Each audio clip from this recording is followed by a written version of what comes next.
Hello and welcome everybody to Topless Topics. Please note that if you are watching this video on YouTube, you are watching the extremely censored version because YouTube hates women, me especially. If you'd like to see the uncensored version of this video, please visit the URL at the bottom of this screen. You may also wish to follow me on social media so that I can alert you when a new video goes up or another one gets banned. Thank you. It's another fun interview time. I've been trying to get more of these out there because I'm sure you guys are tired of just hearing me talk about everything. I have a couple of devices set up, so hopefully at least one of them works. But I have with me a special guest who is going to introduce himself now. Yes, hello, my name is Anthony. I don't know how much introduction you want from me, but we'll start with that. So how I found out about you is one of my followers linked me to you and expressed concern because your YouTube channel is only like a year and a half old, I think. Mm-hmm. And they were like, hey, it looks like this person's ripping you off. And I went to the channel, I was like, I mean, it's not like I invented nudism or anything like that. It did jar me a little bit, mostly because I'm jealous that you seem to be getting away with more nudity on YouTube than I have. But then again, your channel's very new, and also I don't think you make a habit out of getting into spats with haters, which doesn't seem to be doing me any favors. But yeah, so I saw the channel and I decided to email you, and I was like, hey, so my follower, like I didn't say you stole from me, but I was like, my follower expressed concern. I just thought it was funny that we both happened to be on there. And then I said, would you like to do an interview? So I recorded a video for your channel, and I'm going to send it over to you soon. And then I'm recording this interview with you, and I was thinking that we would release them about the same time. So if you're watching this and you're one of my followers and you want to see the other video, you should go over to their channel. And yeah, watch some of your videos. So I guess the first question I came up with was, what kind of videos do you make? How do viewers, how do they find your channel or your content? Do they just go straight to your channel? Do you have any like social media things or secret Facebook groups you post to? So my channel is called Normalizing Nudity, and it's actually been, it's only a few months old. Actually. Really? I think I started it in maybe September, October timeframe. But no, I had never heard of you until I got the email, so I wasn't familiar with your work. But one day I was just thinking, and I was like, you know what, I'm gonna start a channel. And they hadn't come up with the name quite yet, but it was about promoting non-sexual social nudity. And because I started kind of in the nudist lifestyle back in maybe 2015, and just absolutely loved it. But there's more to, like, when I did start that channel, and if I do promote it to nudists, I get a lot of hate. Actually, they're not terribly accepting. Of the nudists, you mean, or? Well, I think it's like many communities, there's a lot of gatekeeping. Yeah. And they, especially, now one of the main things that I do, I'm a photographer, so a lot of the people that you'll see on my channel are people that I'm working with anyway. And so there is a 90% of the women or 90% of the people on my channel are women, because that's most of who I work with. But I do, I've kind of put it out on Facebook, like, hey, I'm doing these recordings for my channel. But you don't have pictures when you do it. You're just talking text only. No, it's just the logo. But now, I mean, if you follow me on Facebook, people that work with me, my friends on Facebook, they know the kind of stuff that I do, so they're not surprised. But again, this is non-sexual, so it's not just like models and stuff like that are on my channels. There's some very just normal people, and I have you're just going with channel. What you have available. Yeah, I know. Like, exactly. I'm also jealous that you actually know people in real life who are willing to go on camera naked. You should come to my house. I get a lot. Well, there's two things I wanted to jump in with that I thought were funny. Actually, three things. One, you mentioned the gatekeeping. That's actually sort of one of my comments or questions that I'll get to later, but I totally agree with that. Let's just say there's a lot of like nudists out there who are very passionate about how they think nudism should be represented, and anyway, so speaking of the name of your channel, Normalizing Nudity, I actually started this thing I don't even know how many months ago. I want to say August, so maybe even older than your channel. That's Normalized Nudity Day, and Okay. it was originally Nudist Day, but then I realized there's a whole bunch of porn bots, which is what I call people that just like frantically retweet porn. They don't even say anything. It's just porn, porn, porn, porn, porn. I call them porn bots because they're basically like robots. Yeah. But anyway, so I changed it to Normalized Nudity Day, and basically it's every Sunday, and participants just take a picture of themselves doing, you know, non-sexual nude things, basically exactly like you would clothed. I got a fair amount of people to take part of it. The only other woman that I have ever seen take part in it, I think there actually one other that did like one time, but she's actually part of a couple, and they run their own nudist blog called Naked Wanderings. Everyone else has been a man, but you know, I appreciate, you know, the participation. I actually stopped taking part in it because I just got so tired of all the porn bots that were just furiously retweeting me. Plus, I don't really have a lot of opportunities to take pictures right now because my house is a mess and it's too cold to take pictures out there. But yeah, so it's just kind of funny that you landed on Normalizing Nudity and I, you know, it's Normalized Nudity Day. It is hard to come up with a succinct way to talk about non-sexual nudity because it's kind of a, you know, tongue twister, non-sexual nudity, blah, blah, blah. Yeah. So I hope that, you know, we can continue to push normalizing nudity as its own thing and somehow get people to understand that it's different than sex. But, you know, we just have to use the same hashtag and everything and make sure that that's the word that people use to find stuff like us. Now, of course, we're going to get co-opted by porn bots because that always happens, but that's why we have to make it clear in our content that it's not sexual. And my cat is knocking things over. No. Yeah, I actually, funny, after I made the channel, and then I kind of created a logo, or I created the name, and then I was like, is normalizing even a word? I'm not sure. I had to Google it, and I was like, oh, it is actually a word. But I think my first thought was actually normalize nudity. She's walked on the keyboard, sorry. Yeah, cats. Stop recording and all that fun stuff. But yeah, I thought I was going to do normalize nudity, but I think that I know there's some kind of a you know, marijuana connotation to normal. Really? I've never heard that. I don't know where it came from, but that's weird. It's been around. Normie is an insult that like edgelords use for anyone that's not into the deep web stuff. But so like, what usage would they say? Like, oh, I'm gonna go get normal or something. I'll have to look it up someday. But I just know from like, I mean, this is like Cheech and Chong days. You know, it's like just it'd be normal, and you'd see like a weed leaf, and it'll say normal. And I didn't want any confusion, you know, with marijuana and nudity. So not that I have anything against it, but that's just not where I wanted to where I wanted to focus. So yeah, I went with normalizing nudity. And one of the questions you did ask is what do I want to have on my channel?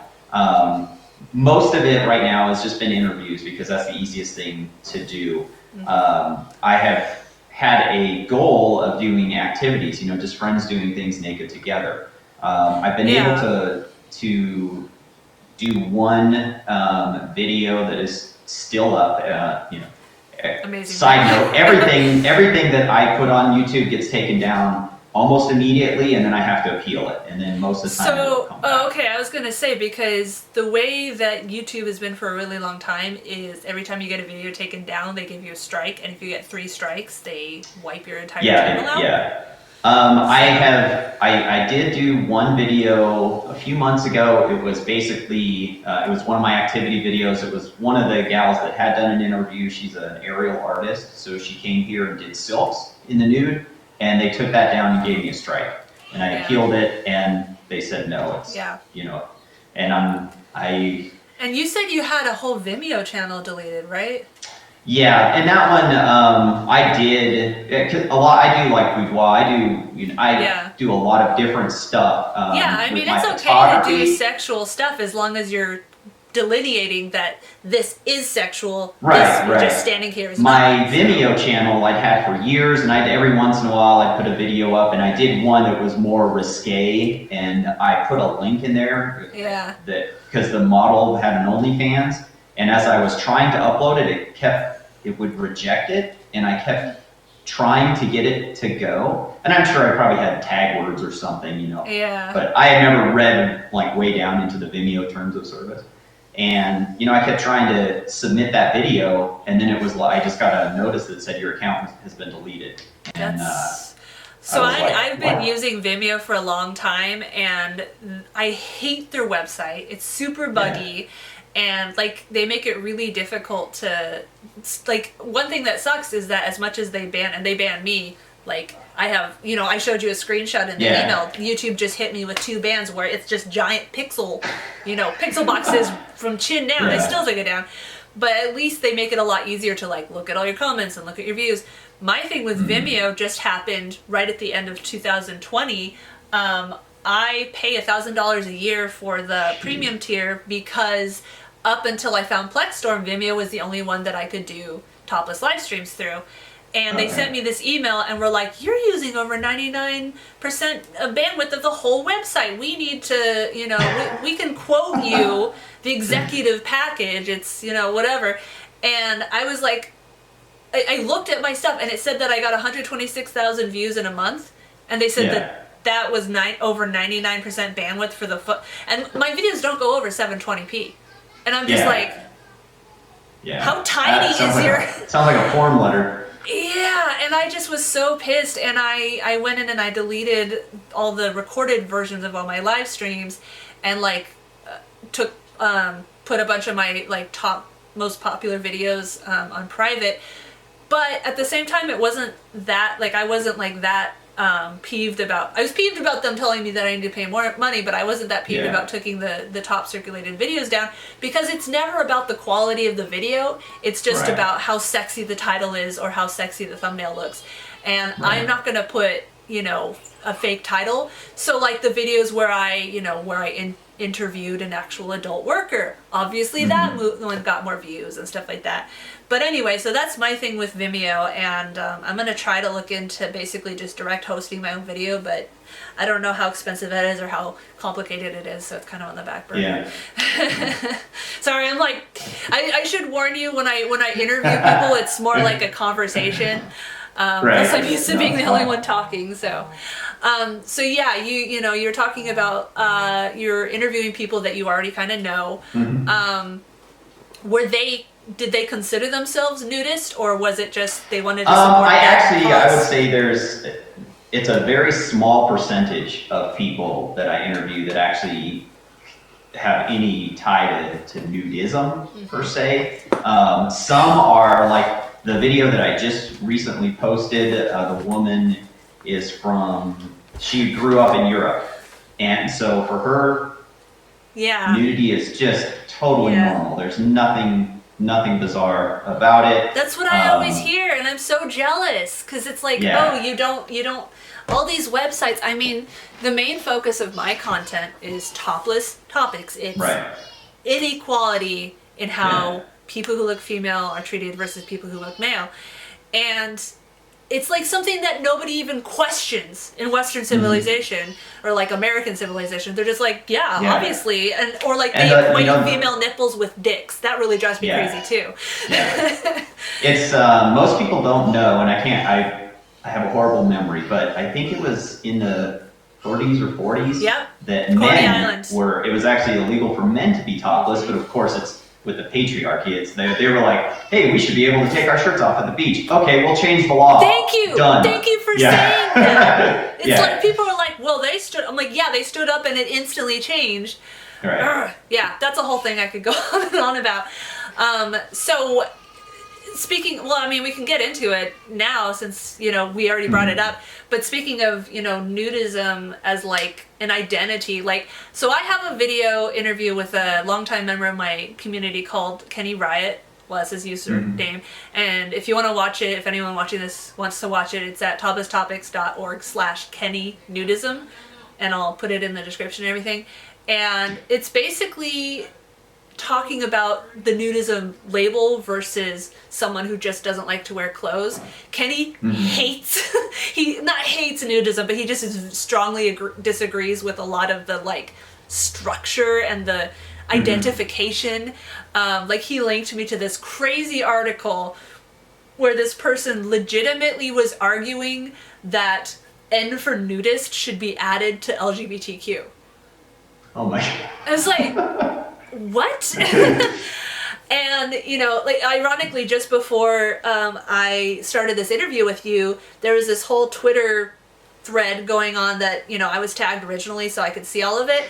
And it was a bunch of the people that follow me, and I follow most of them or whatever, but they were talking about, I don't even know the name of the organization. It was like the head nudist organization, and they were talking about how the people that are all in the chair are older, and so they don't understand the importance of social media and blah blah blah. And it was just funny because, you know, I make these videos, I talk all the time about nudism, I, you know, whatever, but I don't belong to any of those. I don't really care. Right. Yeah. I don't see the point. Like, I definitely am closer to Kenny's opinion as far as it, like, sometimes I like to wear clothes, sometimes I don't. And my main thing is, you know, when it's a hot day out there and we're doing yard work and my husband can take his shirt off, I would like to be able to do that too. And, you know, the only place I really like going naked, which, you know, you'll see when you watch my video, is basically like beaches and pools and anywhere where, you know, wearing a wet clothing is just bleh. So, or then sometimes like walking through the forest. But yeah, you know, so many of the nudists that follow me are like, I'm naked all the time. And I'm like, okay. I just don't really have the urge. But so you, like, do you want to expand on your experiences with the nudist gatekeeping, as you said? Sure. Well, as far as gatekeeping, mostly I've never, I wouldn't say I've ever experienced it in real life. I have been to a number of clothing optional, you know, hot springs. Here where I live, we have hot springs. One of my favorite places on earth is a place called Valley View. Are they like, do they have people walking around at all to like make sure that, you know, people aren't like doing anything sexual, or is it just... It depends. They're I would say any of them, they kind of have their levels, you know. Okay. The first place that I ever went is just a hot spring, and so it's like a pool essentially. And you are not allowed, you can't hug, you know, you can't hug somebody there. Or park rangers will interact, or who will they have, well, it's funny, you have to read the rules when you go and sign up and agree, and if you break them, they'll kick you out. But it is kind of a community, and they do police themselves. Like neighborhood watch. The problem is, it's like, yeah, exactly. The problem is you'll get like no kidding, you could be there with your husband, wife, significant other or something. And if you like were to rub their back, you know, just not even thinking about it, you may have somebody come over and be like, hey, you're not allowed to do that. You know, like, I'm watching you. It makes me think of like school. It's kind of crazy. It makes me think of like high school, where they're like, you can't get, you know, don't touch anyone, no holding hands. Yeah, exactly. They take it to the crazy level. Mm-hmm. The other place that I was at, you know, Valley View, they don't have those. It's that place has been around. Well, I can't say it's not necessarily a time thing, but they're almost more like a hippie commune type. Mm-hmm. That's how they started. And so as long as you're not being overtly sexual, they don't care. You know, if you want to hug and kiss and, you know, rub somebody's back or whatever, that's fine. Just don't like start making out or, you know, more stuff. Of course. You want to keep it family friendly. Yeah, of course you say, you know, overtly sexual. Unfortunately, to a great percentage of the U.S., this is overtly sexual right now. Oh, yeah. We're basically sticking our, you know. Valley View is to the point where they have co-ed bathroom, you know. It's just, that's just the way it is. Yeah. So they are just, everybody's, well, you don't have to be naked, but. Yeah. Yeah, we don't really, so when I was in San Diego, which is where I was born and raised, there were a couple of places around there that we went to a couple of times. There weren't really any that we go to all the time. And I didn't really enjoy them. One, because it was always hot and itchy and scratchy and everything, because they were like desert. And then also, like, there were never any other kids or even young people. There was nothing to do. You know, they had a pool, but that was it. And so that was really frustrating. And I know that, you know, there's this kind of insane thing going on where all these nudist parks are like, why can't we get more people to come in? Probably because you're being so, restrictive and rude, and you think that, all those kids with their TikToks and stuff is like, yeah, those are the people you're driving off, so that all you have are like middle to elderly people going there. I was gonna say that, one of the gatekeeping things that I deal with a lot is, this is like my business, this, like, I put a lot of effort and time and equipment and everything like that into my videos, and I can't monetize them and, get ads and make any money that way. Like, when my videos aren't outright banned, my entire channel is, can't be monetized. So literally the only way I can make any money off any of this is like, have early access videos, like patrons get early access videos. And I've done a couple of photo shoots to sell the pictures, and they're not sexual. They're not sexual at all. Right. I'm not even fully naked in them. I have, like a sort of see-through costume because I'm supposed to be like, I don't know, a nymph or something like that. And I tried as hard as I could to make them like artistic. And if I was independently wealthy and could just, do this for fun, I would totally do that. But, like my husband works all day, at his real job. I'm home with the kids or whatever. When I do stuff like this, I have to ask him to watch the kids. And it's like, I can't tell him, you got to give me all these hours every week for a hobby, And so it's just, and like I said, the $1,000 a year for Vimeo and paying off the shed. Yeah. But the nudists are very, very, very restricted. Like, oh my God, you're whoring yourself out. Oh, when I created the channel, because with all the other stuff, I was pretty familiar with Reddit and things like that, and there's, nudist. So I was like, hey, this would, these videos would probably appeal to them, and that was one of the first places that I tried to promote the channel, and holy cow. Yeah, it was just like, I've briefly gone to the nudist Reddit and stuff like subreddit. I was like, these people are kind of militant, even. Like. Yeah, exactly. Yeah, they were really not digging it and upset, and they make huge distinctions between that's not naturist or nudist. I know. The textiles. These different. My eyes roll back so. Yeah, it was just crazy. But I got banned from at least 2 of the 3. Reddit. Part of it was probably. How Reddit is. They've got 1,000,001 rules. 80% of them are written and 20% aren't. And you've got to somehow divine the rules. And I don't know, posting a link to something was a bannable offense. If I can intervene just really quickly. So I mean, maybe we'll get to it. We're talking a lot about nudism specifically, but the main thing I wanted to talk to you about was kind of censorship and our shared experiences with that. I just recently, like 2 days ago, finally capitulated to some of my more techie followers' recommendations, and I made a Mastodon account because I always was getting banned on Instagram and Facebook and YouTube and everything all along, but literally the last week, Instagram took it up to about 3 or 4 bans a day. Wow. Always, giant box. They've banned me for text only things. One of the last bans they gave me was for I have a webcomic that I only draw like every now and then called A Day in the Life of a Top Free Activist, because I can't think of a better name. And I made one, and it's hilarious because the comic is making fun of Instagram banning stuff. And so one is like a thumbnail where it's just like me, like, oh, I'm reviewing a movie, and so IG censors are like, oh, what is this, sexually explicit porn? Yes, I saw your comment and then on Twitter, I think. Oh yeah, and then the next panel is my baby's breastfeeding, because I have kids and both of them breastfeed, and it's like, oh God, she's having sex with the kid now, and Instagram banned my illustrated comic mocking Instagram for ridiculous bans. So anyway, the reason I bring up Mastodon is that, you talk about getting banned from subreddits. So I'm still kind of trying to figure this out myself. It's kind of techie, but the way Mastodon is set up, Mastodon is almost more like a programming language in that has all these different servers, or they call them instances, and each one has their own rule set, and they communicate to each other. So like you can follow someone on a different instance. It's all, I keep trying to think of other comparisons, but yeah, like you can get banned on one, but you can still have access to the other ones.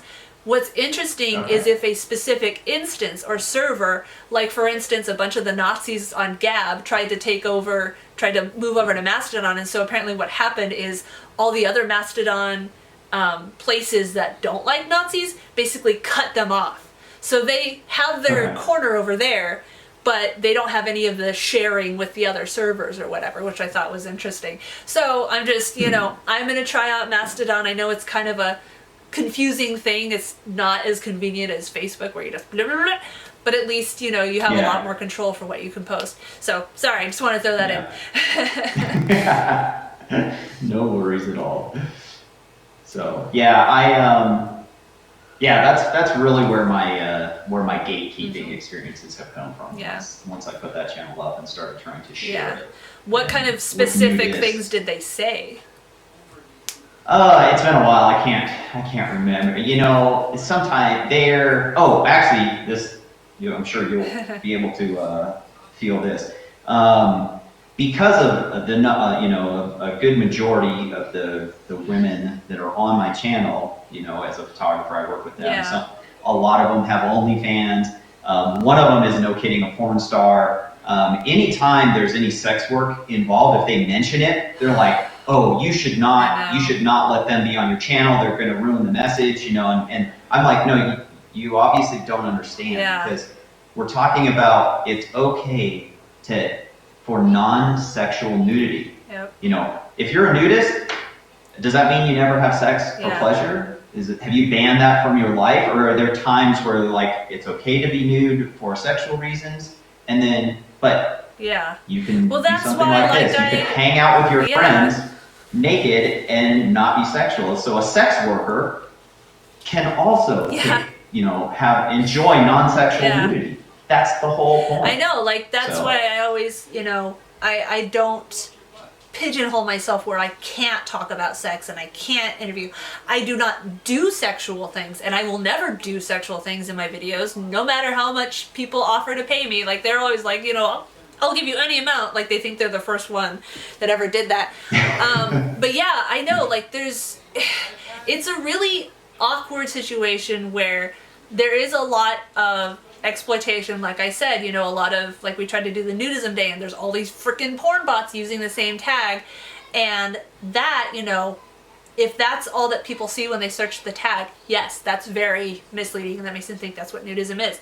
As long as you are clear, though, I think, this person is a sex worker, but we're not doing anything sexual. You can talk about sex without it being a sexual act, or even, sexy, whatever. That's the difference. I admit that, I do have an OnlyFans and I hate it, but for some reason a lot more people are on OnlyFans. I've had Patreon forever and I can't seem to ever get people to sign up there.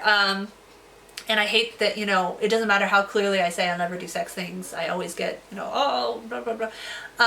But what was my point? Darn it, I had something in there. Let's just... I do the same thing all the time. Oh, it's terrible. And I was doing a live stream earlier today, and I would be having these really profound conversations, and the kids were screaming at me. I'm like, what? What was I saying?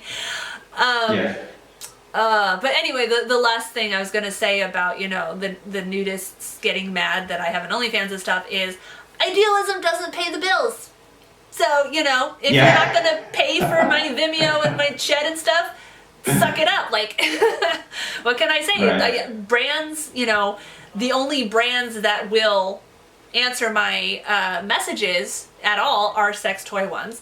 And while I wouldn't, maybe once in a while, I don't want that to be the only kind of thing that I am, selling. And also, I don't know, it just bugs me. I remember what I was going to say. So one of the things about OnlyFans that bothers me is one of my tip menu requests is an ask me anything. And I say, I will answer everything. I won't do anything. I won't describe a sexual act or anything. But, it's ask me anything. And I've gotten 2 of them. One was, tell me about your threesome experience. And one was, what makes you aroused? And so I definitely pissed those people off because I didn't talk basically at all about the physical stuff. I talked only about like emotional stuff, and like I was saying, you know, I can't get aroused if I don't give a shit about the characters. So like stuff like porn and stuff does absolutely nothing for me because I don't have any investment in it. It's just, you know, shapes on a screen. But it's just funny because you know that they made those requests wanting me to be like, oh, I just want to be touched, blah blah. Yeah. And I'm like, no, just porn is boring. Sorry. So anyway, let's move on to question number 2.